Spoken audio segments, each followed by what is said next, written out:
warahmatullahi wabarakatuh.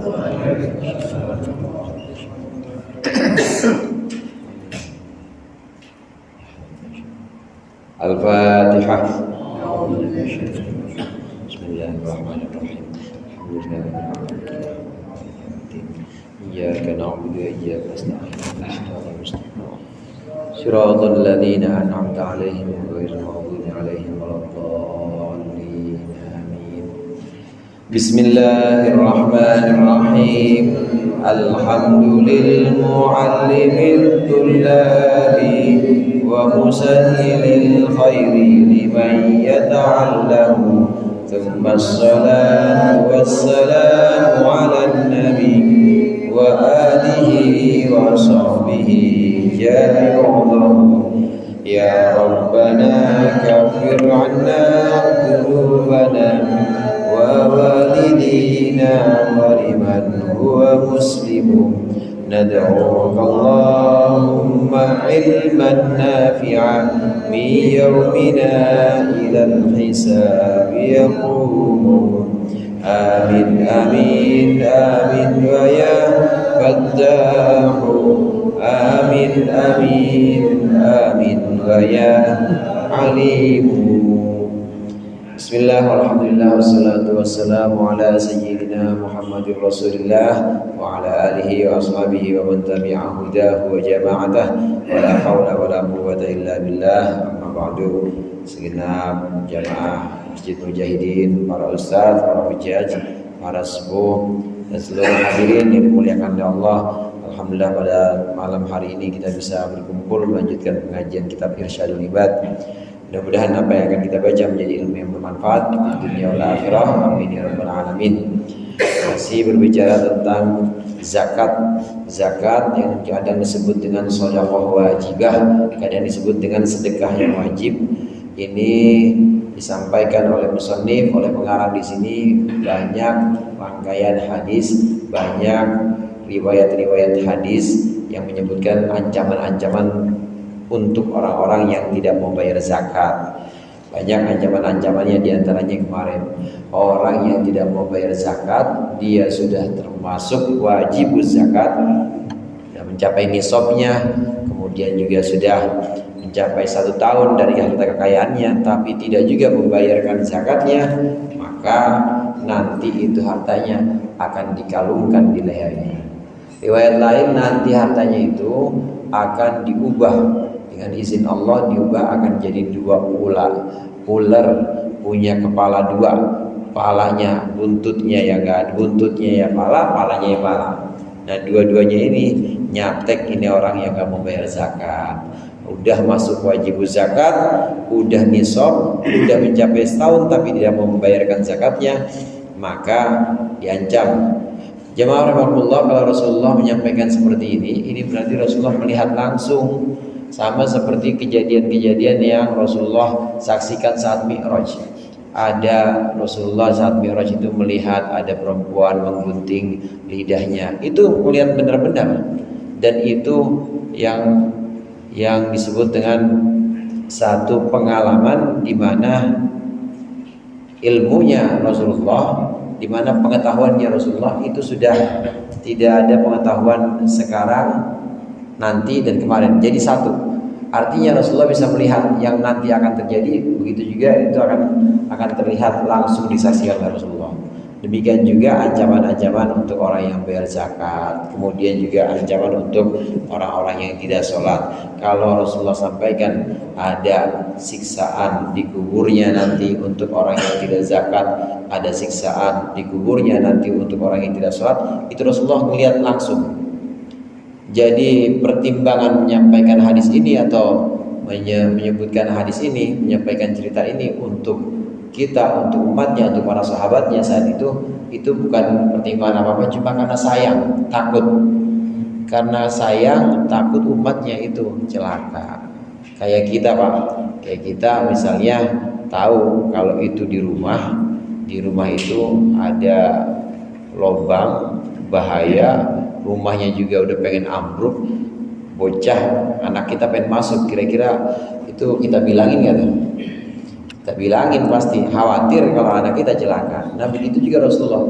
Kalau Rasulullah menyampaikan cerita-cerita tentang orang yang tidak mau bayar zakat, nanti akan diancam dengan ular hartanya, kemudian menjadi ular dan akan menggigit. Ini Rasulullah nyaksin betul, dan itu benar-benar terjadi.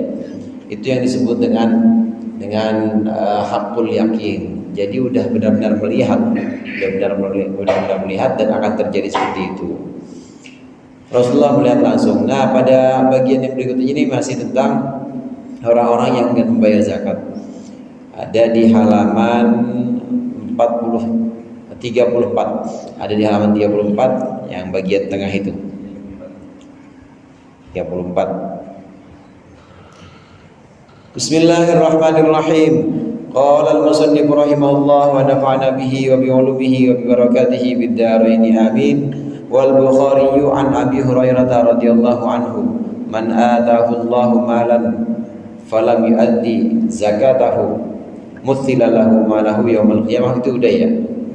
Udah. Sekarang wasyaikhani anil ahnafi, wasyaikhani dan dari dua imam hadis, dua syekh maksudnya Imam Bukhari dan Imam Muslim, dan dua orang imam maksudnya Imam Bukhari dan Imam Muslim meriwayatkan anil Ahnaf bin Qais, dari Ahnaf bin Qais qala, berkata Ahnaf bin Qais. Ahnaf bin Qais itu tabi'in. Ahnaf bin Qais ini tabi'in. Qala jalastu ila malain, aku duduk menuju kepada satu kelompok bin Quraisy, dari orang Quraisy. Faja'a rajulun khashinur sya'ri, maka datanglah seorang laki-laki yang kasar rambutnya, wa thiyabi, kasar bajunya, wal hayati, kasar juga perangainya, hatta qama alaihim, sehingga laki-laki itu berdiri di atas mereka.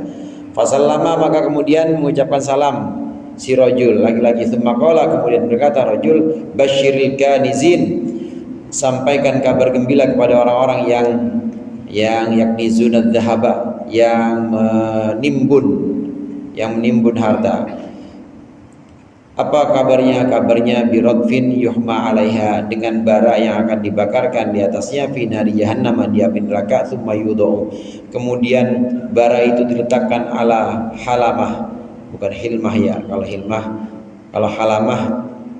nama orang. Ala halamati tadi ahadihim, atas pentil teteknya seseorang. Hatta yakhruja min nugdi katfihi, sehingga keluarlah dari belikatnya. Wa yudau, dan juga diletakkan itu bara tadi diletakkan ala nugdi katfihi, di atas belikatnya lagi. Hatta yakhruja, sehingga keluar lagi min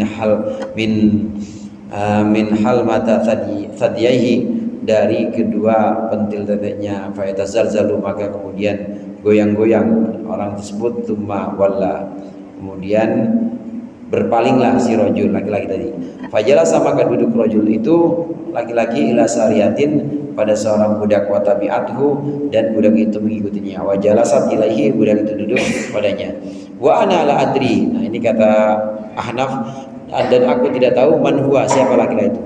Fakultu, maka aku berkata lahu, padanya, kepada si laki-laki, la ara al qauma illa waqad karihu, aku tidak pernah melihat kaum illa waqad karihu, kecuali kaum itu benar-benar tidak suka alladzi qulta, apa yang engkau katakan. Qala, maka berkata laki-laki, innahum la yaqiluna syai'an, sesungguhnya mereka tidak memikirkan atau tidak memahami syai'an, sesuatu. Ini hadis Ahnaf namanya. Kalau hadis itu akhbar, kalau perkataan Rasulullah namanya akhbar. Nah, kalau ini perkataan para sahabat namanya athar. Ini ada seorang tabi'in, Ahnaf bin Qais.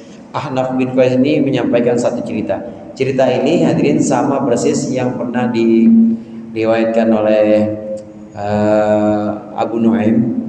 Ini adalah hadis riwayat Abu Dzar. Jadi Abu Dzar itu sahabat, kalau ini Ahnaf tabi'in. Ceritanya itu Ahnaf ini bertemu dengan seorang laki-laki yang kasar, yang rambutnya kasar, bajunya juga kasar, dan juga perangainya atau cara ngomongnya juga kasar. Nah, orang lagi pada duduk, ini laki-laki kemudian laki-laki ini kemudian menyampaikan satu peringatan atau menyampaikan satu pesan. Pesannya itu pesannya orang-orang gak demen. Orang-orang Quraisy, orang kaya yang kagak mau zakat nanti akan ditusuk teteknya tembus sampai ke belikat. Dibalikin lagi dari belikat ditusuk lagi tembus sampai ke pentil teteknya. Itu ada besi yang buat bakar dia. Itu untuk orang-orang yang tidak mau membayar zakat, yang menimbun hartanya tapi tidak mau membayar zakat. Kata Ahnaf di sini, saya nggak tahu siapa laki-laki itu. Pokoknya laki-laki itu kasar, ngomongnya juga kasar. Nah, kemudian saya bilang, wahai laki-laki, wahai pemuda, sesungguhnya apa yang engkau katakan ini orang-orang nggak akan suka mendengarkan ini, ancaman ini. Dan ini sama seperti yang dialami oleh sahabat Abu Dzar Al-Ghifari. Sahabat Abu Dzar Al-Ghifari itu termasuk sahabat-sahabat yang memang fakir.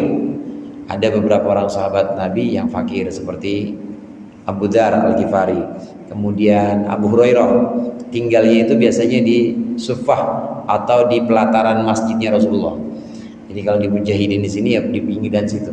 Pinggiran-pinggiran tidur di situ. Makannya kalau Rasulullah kasih makan. Kalau enggak ya pada puasa. Nah, sebagian sahabat ada yang fakir.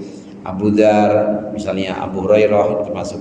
Nah, Abu Dzar Al-Ghifari ini menyampaikan hadis yang seperti ini, sama seperti yang didengar oleh Ahnaf bin Qais, seorang tabi'in. Memang yang kayak begini nih, ancaman-ancaman kayak gini orang pada demen. Coba dah panggil penceramah yang isinya itu buat nyindir orang kaya. Jadi donatur disindir sama dia, donaturnya sendiri disindir, donaturnya sama dia diancam-ancam. Ya pasti nggak pada demen yang kayak begitu.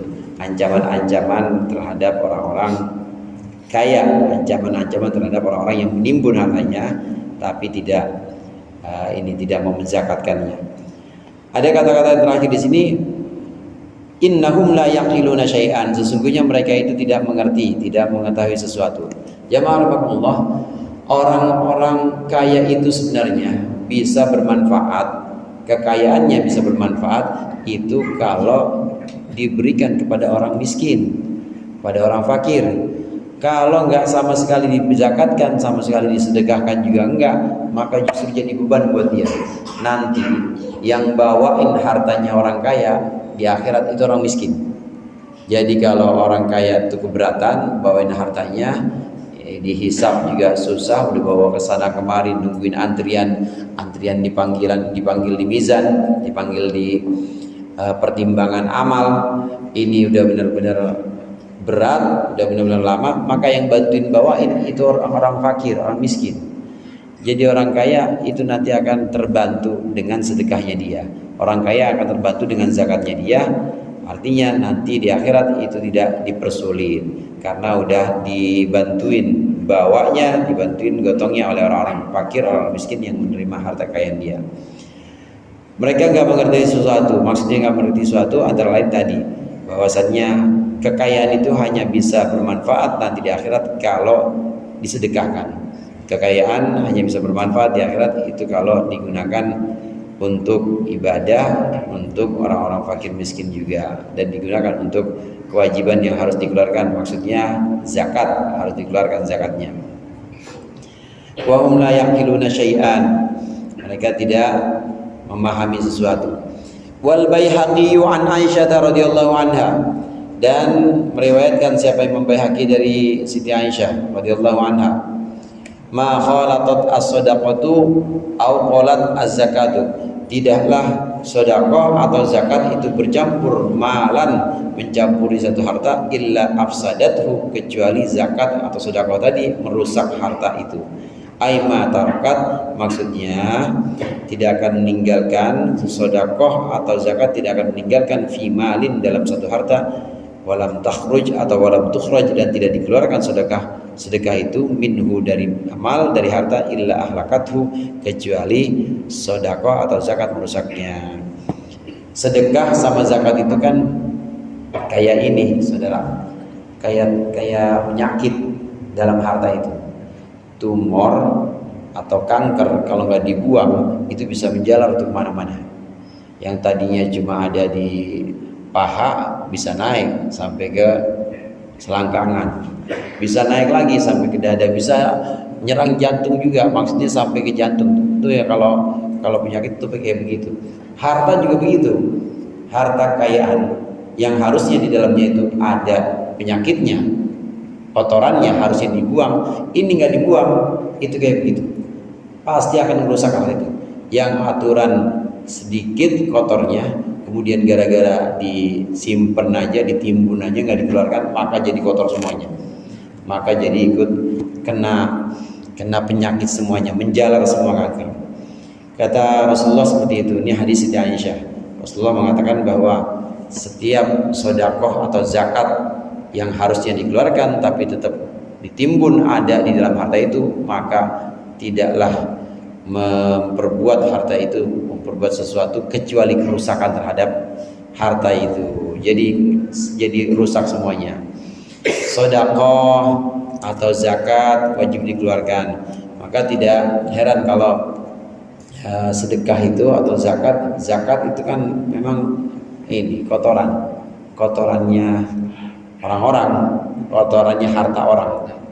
Karena itu Bani Hashim, keturunannya Rasulullah, dan juga keturunannya Bani Muthalib, keturunannya kerabat-kerabatnya Rasulullah, itu nggak boleh menerima zakat, karena zakatnya memang kotoran harta orang-orang mukmin, kotoran harta orang-orang Islam. Jadi nggak boleh diberikan kepada Bani Hashim, nggak boleh diberikan kepada Bani Muthalib. Nabi, kerabat-kerabatnya dan keturunan-keturunannya itu nggak boleh dikasih zakat. Kotoran, benar-benar kotoran.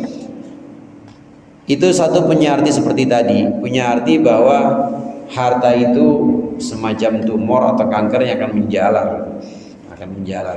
Atau bisa juga dipahami begini, harta yang harusnya ada yang dikeluarin tapi nggak dikeluarkan itu harta, padahal sudah wajib zakatnya, maka akan hilang barokahnya, nggak barokah.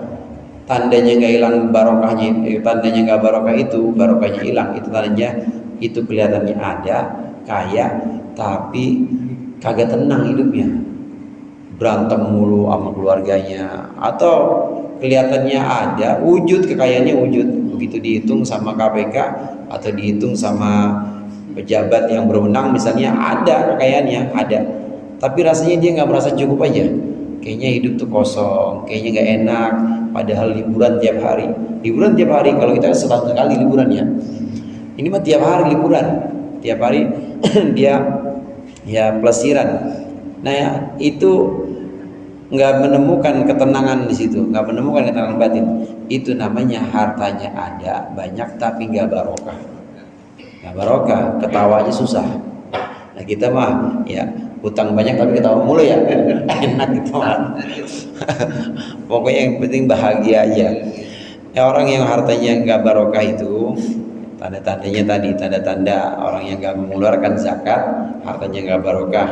Tanda-tanda nggak barokah diantaranya kelihatan banyak tapi nggak bisa memberikan ketenangan, nggak bisa memberikan ketenangan kepada pemiliknya, resah mulu, bawaannya was-was, dikit-dikit lihat CCTV, diambil nggak ya mobil gua, nggak bisa tidur jadinya, dikit-dikit bikin laporan pajak ini khawatir nanti ditangkap maka pokoknya nggak inilah, pokoknya nggak tenang hidupnya.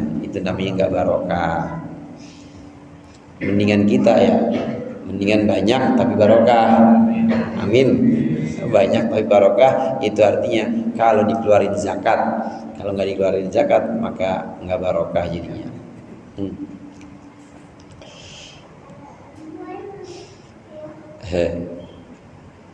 Ada satu pesan juga dari Rasulullah SAW. Hasinu amwalakum bizakat, kata Rasulullah. Kalau kalian mau menjaga harta kalian, jagalah dengan zakat. Gak usah repot-repot bayar security, gak usah repot-repot bayar petugas akuntan ya atau apa yang buat ngitung-ngitung.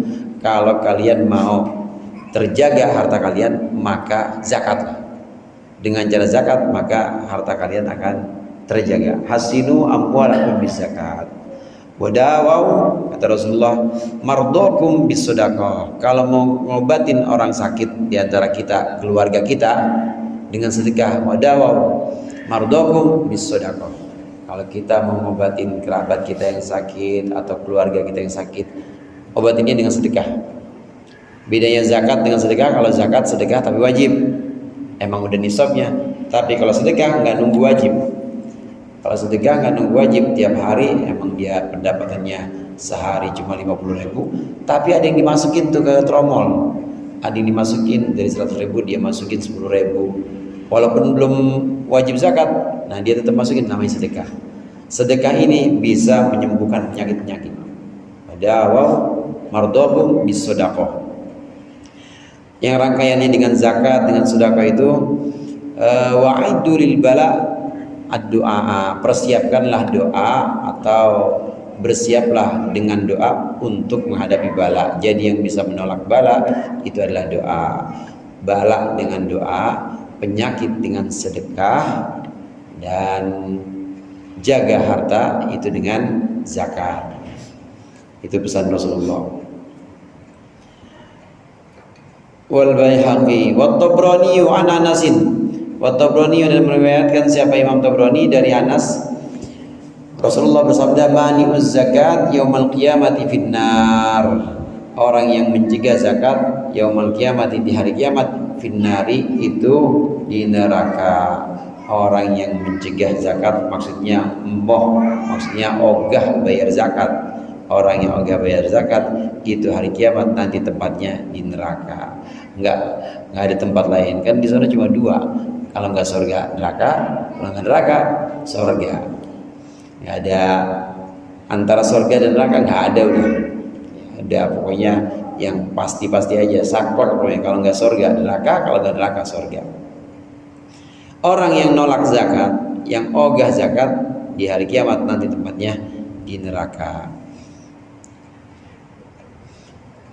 Naam. Wa sahhan Ibnu Mas'udin umirna bi iqami shalah, dan sahih dari Ibnu Mas'ud, umirna bi iqami shalah, kami diperintahkan untuk mendirikan salat, wa itaiz zakah, dan membayarkan zakat. Wa man lam yuzakki fala sholata lahu, siapa orang yang tidak zakat maka tidak ada salat baginya.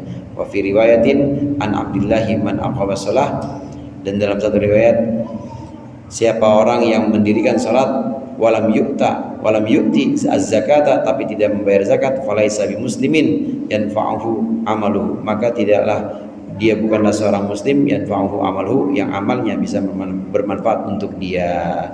Kaitannya dengan salat. Fala salata lahu man lam yuzakki fala salata lahu. Orang yang enggak membayar zakat, fala salata lahu, maka tidak ada salat baginya. Jamaah rahimakumullah, la nafi itu kalau dalam bahasa Arab, la nafi itu ada yang menafikan kamaliyah, kesempurnaan, yang fungsinya untuk menafikan kesempurnaannya. Ada yang menafikan sahnya, sihhiyah, yaitu sahnya. Nah, dalam hadis ini yang dinafikan adalah kesempurnaannya. Artinya sholatnya nggak sempurna. Bukan fala sholatalah, artinya sholatnya nggak sah, bukan. La nafi itu kalau dalam bahasa Arab itu ada yang menafikan sah atau tidaknya sesuatu, sahnya yang dinafikan, atau kamaliyahnya, kesempurnaannya yang dinafikan. Kalau dalam hadis ini yang dinafikan adalah kesempurnaannya.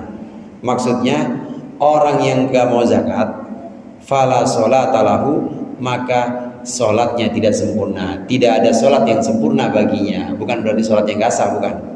Jadi jangan terus kita bilang, lu gak mau zakat bang, percuma lu sholat bang, gak sah sholat lu, gak, bukan begitu. Tapi kurang sempurna. Sama kayak ini. Ini kamaliyah tentang kesempurnaan sholat. Perbandingannya kayak apa tuh?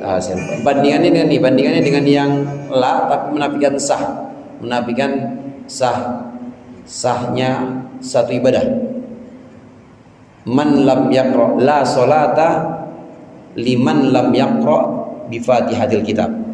la solata, ini kan ada sama-sama la solata, fala solata lahu, orang yang nggak mau zakat, la solata lahu, maka tidak ada solat baginya. Maksudnya solat yang sempurna, solatnya nggak sempurna. Nah, kalau hadis yang Rasulullah tentang Fatihah dalam solat, la solata liman lam yaqra, tidak ada solat untuk orang yang tidak baca Fatihah, itu yang dinafikan sahnya. Jadi tidak sah, la solata, tidak sah solatnya man lam yaqra bi Fatihatil kitab, orang yang tidak membaca Al-Fatihah dalam solatnya. Jadi la dalam hadis, dalam bahasa Arab, dalam hadis yang sering kita dengar itu ada yang menafikan sihhiyah, sahnya, ada yang menafikan kamaliyah, yaitu kesempurnaannya. Nggak bisa kita artikan. Jadi kita harus gimana? Harus baca penjelasan ulama. Selain harus belajar bahasa Arabnya juga harus baca penjelasan ulama, pendapat-pendapat ulama. Kayak tadi, kayak hadis tentang ini, hadis tentang zakat, bandingannya dengan hadis sholat. Orang yang nggak zakat maka sholatnya bukan tidak sah, tapi tidak sempurna. La sholata lahu, maksudnya tidak sempurna sholat baginya. Nah, kalau yang tadi tidak sah, la sholata liman lam yaqra bi Fatihatil kitab.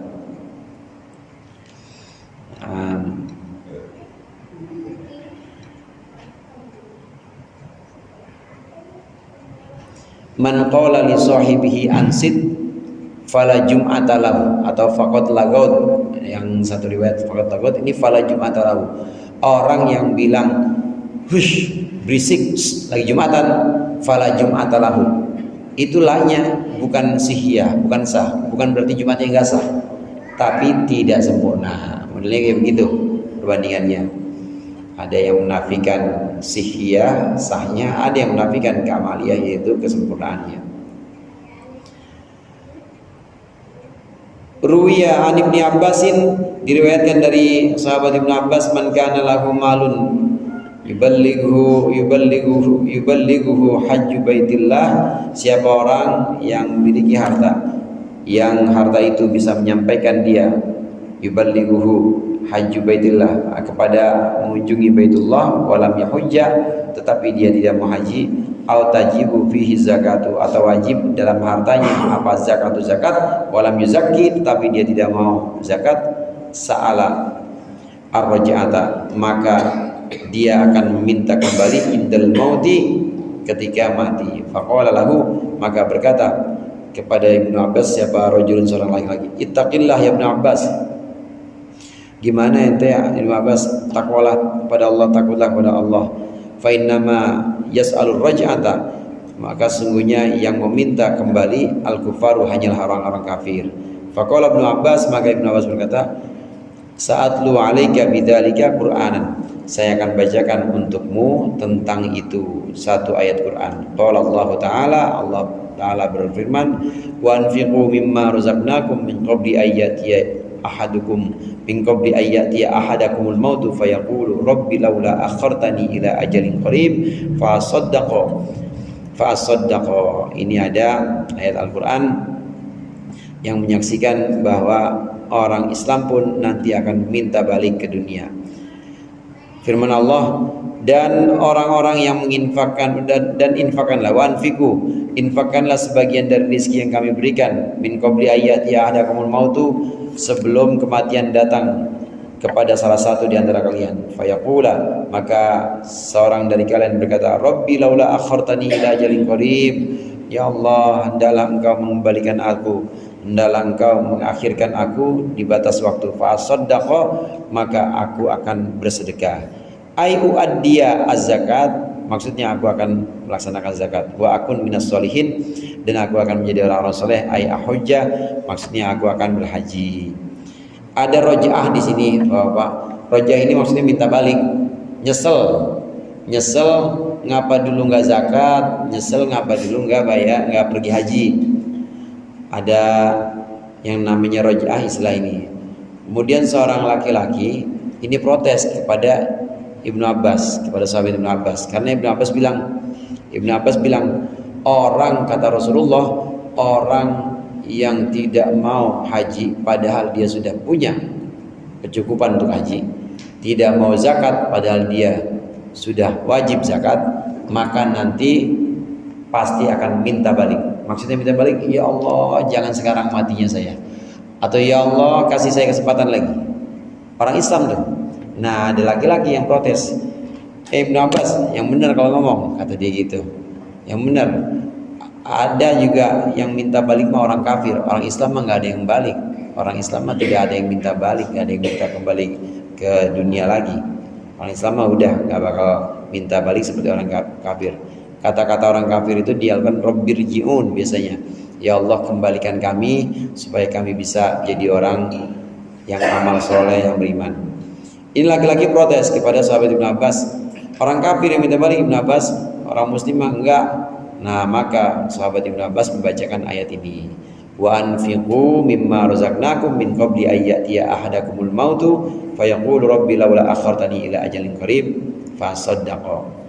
Dan orang-orang yang beriman, wahai orang-orang yang beriman, infakkanlah sebagian dari rizki yang kami berikan sebelum kematian datang. Maka nanti akan menyesal orang yang nggak mau sedekah, orang yang nggak mau zakat akan menyesal dan dia akan berkata, Rabbi laula akhartani ila ajalin qarib. Ya Allah, tunda jangan sekarang. Ya Allah, nanti lagi pending. Nanti kayak kasih kesempatan, ya barang sehari lagi saya bayarin itu semua dari harta saya zakat-zakatnya. Saya tunda ada sehari lagi atau sebulan lagi biar saya bisa jadi orang soleh atau bisa melakukan amal-amal soleh. Tunda ya Allah sampai tahun depan sehingga saya bisa haji lagi. Pokoknya mau yang furoda dah, nggak apa-apa 1 M juga saya pengen haji. Gitu minta balik tuh. Jadi orang muslim ada yang begitu? Ada. Orang muslim dia sholat, ya. Mohon maaf dia puasanya juga rajin, tapi nggak zakat, nggak haji, padahal dia mampu, itu akan minta balik dan penyesalan yang ada di sana.